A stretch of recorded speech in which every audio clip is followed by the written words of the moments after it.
But to understand where the mysterious Fremont culture came from, we need to go back about 2,000 years to Utah.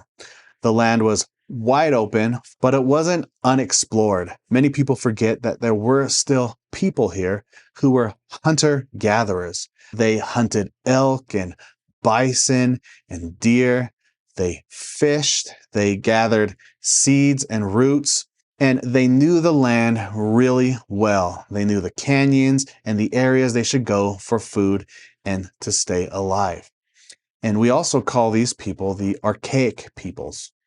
But what changed between these archaic people to the Fremont culture? Well, the archaic people who were so used to hunting and gathering came into contact with a new group that came from the South, who we call the Eastern basket makers. Their language was connected to the Puebloan people down there, and this Eastern basket maker group came from the Four Corners area and made their way up north along the Utah-Colorado border and eventually turned west towards the Wasatch Front.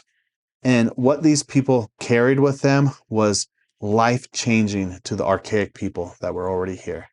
They brought with them maize, squash, and beans, known as the three sisters of agriculture. And this would totally change the archaic people's way of life. They would turn from a hunting-gathering society that had these routes that they would travel to a more settled society that would promote more life and population around the area. And other groups came as well. The Western basket makers came from the south near Nevada. The main point I want to make here, though, is that different cultures began to merge here in Utah.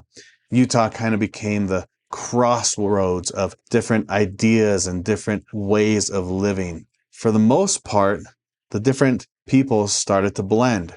They started to marry, they started to share their language, they started to share their food, they started to share their tools, and a new culture started to arise called the Fremont culture. Now, it's important to realize, though, that the Fremont culture was not a unified group. They varied a lot.